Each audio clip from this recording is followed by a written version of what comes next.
Hi friends, welcome all of you to my video channel on structural design.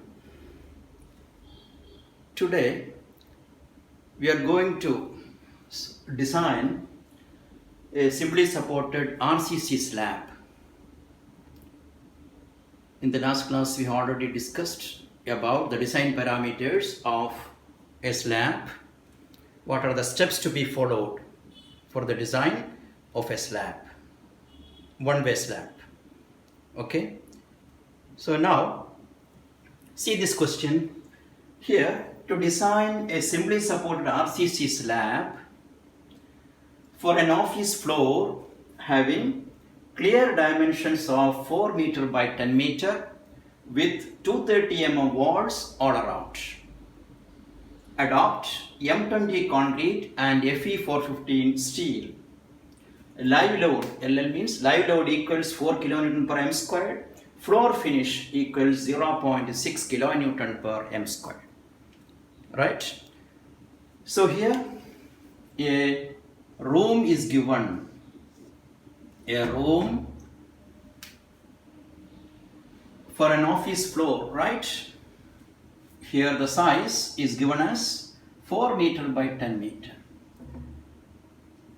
The shorter side and longer side, the shorter span and longer spans are given 4 meter by 10 meter with walls all around, right? 230 mm walls all around. So the slab is resting over a wall. The slab is resting over a wall of 230 mm thickness. This thickness 230. So all around the slab, walls of 230 mm thickness are around, right? The material properties are given: M20 concrete and Fe415 steel. Is it clear, the question? Okay. Now, what is the first step? Number one, as I told you in the last video, number one, we have to check whether the type of the slab, what is the type of slab, whether it is one-way slab or two-way slab. How can we check it? Take the ratio. Take the ratio between Ly and Lx. Here Ly is given as 10 meters and Lx is 4 meters. Ly divided by Lx is equal to 10 divided by 4 equals 2.25 is the ratio. So that is greater than 2. You know the parameter, right? If the ratio between Ly and Lx is greater than 2, we have to design that slab as one-way slab, isn't it? Okay. So it's a one-way slab. Now, after that, the next step, we have to decide the effective depth and overall depth of the slab. We have to find out what is the required effective depth for the slab as per the given data. Before that, we have to decide or assume an effective depth and the corresponding overall depth for the slab. How can we assume it? So as per the clause given in the code for the beams in page 37 and 38, when you refer IS 456, in page 37 and 38, the parameters are given: the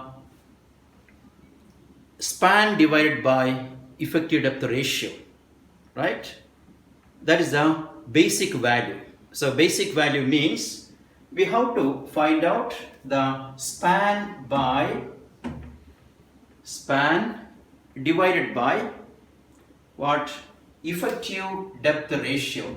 That is given as 20 for simply supported beams or slabs as per the code norms. So we can take that proportion to assume the depth. So to calculate or to decide the effective depth of the slab, D is equal to the span, which is the span here, Which is the span? The shorter dimension, isn't it? That we know for a one-way slab, we have to consider 4 meter as the span, right? Because the main reinforcements will be provided along the shorter span. So D is equal to 4 meter or 4000 mm divided by 20 into modification factor. We have to multiply with a modification factor. That also given in the code. It is from 1.25 to 1.5, right? So here we are assuming it as 1.25, right? So the effective depth of the slab, is equal to 4000 divided by 20 into 1.5, where 4000 is the shorter span, divided by 20 is the ratio between L by D as per the code, and modification factor is also taken as per the code given, right? Now, when you calculate this, you will get the effective depth D is equal to 160 mm. 4000 divided by 20 into 1.25, 160 mm. Now, if you know the effective depth, then how can we obtain the overall depth, capital D? You know, the effective depth plus half the diameter plus the clear cover, isn't it? In the slab, suppose the reinforcements are provided here. The distance from the top to the center of the reinforcement is given as small d. So to get the overall depth, capital D, this D plus half the diameter of the reinforcement plus clear cover, isn't it? Or we can say the effective cover. Add the effective cover to effective depth to get the overall depth D. Therefore, overall depth D is equal to this 160 mm plus, we are assuming, say, 20 mm clear cover at the bottom as 20 mm, 20 plus, and we assume 10 mm dia bars, the reinforcement, 10 mm dia bars for the slab. So usually 10 mm dia bars or 8 mm dia bars, 415, the grade is given, 415 grade steel. So we can assume as 10 mm dia steel, HYST bars, then the diameter over 2, 10 by 2 will give you the effective depth of the slab, isn't it? That's equal to how much? 185 mm or 0.185 meters is the overall depth. So we got now the effective depth and the overall depth of the slab. Understood? So first step, decide the type of the slab, and after that get the values of small d and capital D. Now, what is the next step 3? Get the effective span LE. What is the effective span? Clear span means the distance from wall to wall, the clear dimensions. Effective span means the center to center distance between the supports. So how can we find out the effective span? For that also there is a provision in the code to get the effective span. Refer page number 34. Okay, page number 34. Effective span of the beam is equal to effective depth D plus, that is one value, effective depth plus clear span. Effective depth plus clear span. Clear span is given as 4 meters, 4 plus effective depth 0.16 meters. This 4 meters. So therefore, this also in meters, 0.16 is equal to 4.16 meters. That is one close. The second close, LE is again equal to the clear span plus half the thickness on one side, half the thickness on the other side. That means one full thickness of the wall, that is 230 mm, 0.230 equal to 4.23 meters, right? Therefore, the effective span of the slab will be equal to how much? 4.16 and 4.23 meters. So take the longest value 4.16 meter as the effective span of the slab. Understood how to get the effective span? Clear span plus effective depth, that is one norm. Second close, clear span plus one thickness of the wall, half thickness. That means one thickness 0.23, 4.23. Out of this, take the lowest value, that's equal to 4.16 meters as the effective span of the beam. Slab. Now, next, number 4, loads. You have to calculate the total loads, then ultimate load, multiplying with the partial safety factor 1.5. What are the loads given here? Here, live load and floor finish are given as 4 kN per m squared and 0.6 kN per m squared. In addition to that, we have to consider the self weight also. That means dead load, isn't it? Dead load plus live load plus floor finish. That's the total load, isn't it? Total load W is equal to dead load DL plus live load LL plus floor finish FF. You have to add these three to get the total load. Right? Now, what is the self weight of the slab? Self weight of the slab means volume of the slab into its specific weight of concrete. What is the specific weight? The value is 25 kN per m cube. And what is the volume? Volume 1 meter into 1 meter. You know, for the slab you are considering 1 meter width and 1 meter length. 1 meter into 1 meter into overall depth. Overall depth is equal to 0.185 mm or 185 millimeters. So find out first the dead load. Dead load is equal to 1 into 1 into 0.185, this is the volume of the slab, into its specific weight, 25 kilonewton per m cube. That's equal to 4.625 kilonewton per meter. Right? That's the dead load. Now, live load is given directly in the question. Live load is 4 kN per m squared and floor finish is given as 0.6 kN per m squared. Isn't it? So, the total load will be equal to the sum of these three. It's equal to 9.225. Total load W is equal to 9.225 kilonewton per meter. By adding self weight or dead load, live load and floor finish. Now, therefore, what is the ultimate load now? What is the ultimate load? WU will be equal to 1.5 into this one, 9.225, where 1.5 is the partial safety factor. Isn't it? Is equal to how much? It is 13.83. Will be equal to 13.83 kilonewton per meter. So the ultimate load for the design, you have to consider the ultimate load for the design as 13.83 kilonewton per meter. Understood? So remember once again the steps. First step, select the type of the slab. Second one, assume the effective depth and overall depth as per the norms in the code IS 456. Then number 3, get the effective span from the clear span from the two norms, from the code, page number 34. And number 4, calculate the total load and the ultimate load, W and WU, adding up all the loads and multiply with the 1.5, the partial safety factor. Right?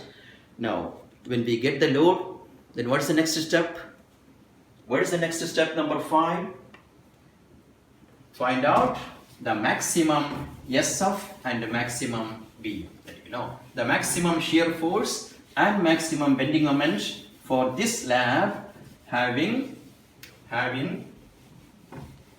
overall depth 0.185 meters. Right?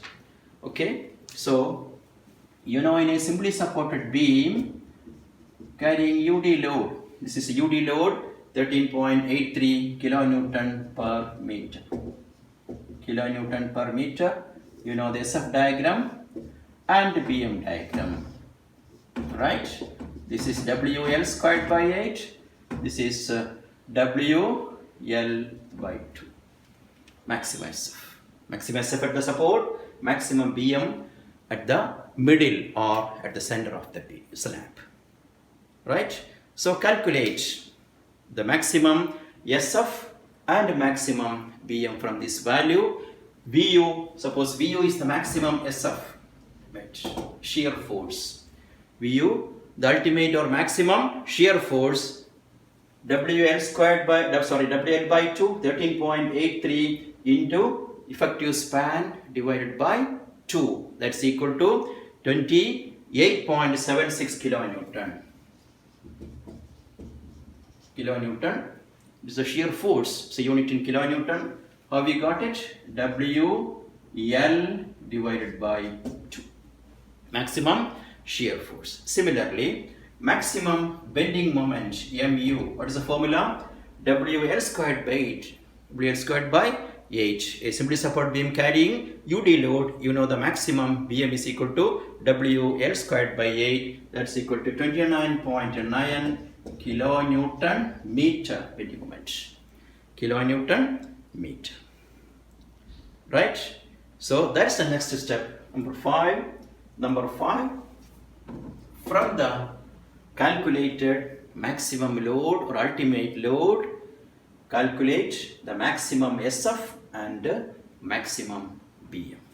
Maximum SF at the support and maximum BM at the center of the beam.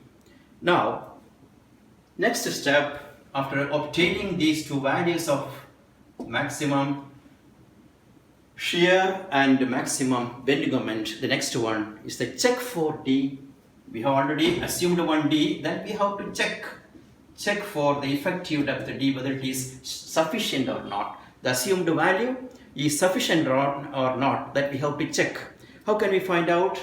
We know already from the code MU is equal to, for this particular mix and grade of steel, 0.138 FCK BD squared. It's a very familiar formula. Now 0.138 FCK BD squared MU were is equal to 0.138 into FCK 20. The characteristic of concrete is given 20 Newton per mm squared into B into D squared. What is B into D squared? B, you know, we are considering 1 meter, and D, the effective depth 160 or 0.16. That's equal to, when you calculate this value from this, B, we assumed D is equal to 160, but we are checking that value from here, obtaining D. What is MU? MU, we already got it, 29.9. So 29.9 is equal to 0.138. Or 29.9 10 raised to 3 or 10 raised to 6, you can convert into kilonewton, mm, here FCK in Newton per mm squared. So here also you can convert it in 29.9 10 raised to 6 is equal to 0.138 into 20 into 1000 into D squared, isn't it? From that, D, the effective depth D is equal to, by calculation, we get it as 104.1 mm as the effective depth. That value we already got. What is it? The assumed value 160 mm. That is less than 160 mm. That is less than 160 mm. Therefore, the effective depth, that is okay. If it is more than this value, what we assumed value, the required value, if it is more than 160, then we have to redesign. We have to refix the effective depth of the slab. Now it is okay. So we can consider effective depth is equal to 0.16 meter or 160 mm. Hence, the effective depth is okay for the design. Right? So next steps, area of steel, main steel, distribution steel, check for shear and check for deflection. We'll discuss in the next video. Now here I will explain once again the steps. When a slab is given, the dimensions of the room or the floor or the roof is given, the dimensions, longer span and shorter spans are given, and also the properties of materials are given. Then the first step, get the type of the slab, decide the type of the slab, whether it is one way or two way, accordingly finding out the ratios, right? Ly by Lx. Then if it is one way slab, then the next step, get the effective depth d and overall depth d, then effective span, and after that the total load including self-weight or dead load, live load and floor finish. Then multiply with the partial safety factor to get the ultimate load WU. After obtaining the ultimate load, get the SF and BM, the maximum shear force and maximum bending moment on the beam, VU and MU. Then after that, check for effective depth, right? That effective depth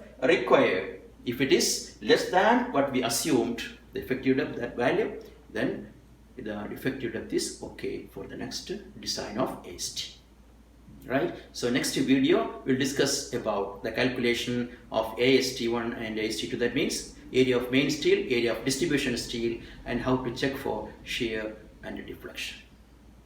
So the complete design includes all these steps. It's okay. I think it's clear to all of you. We'll meet you again in the next video. Okay. Thank you, one and all.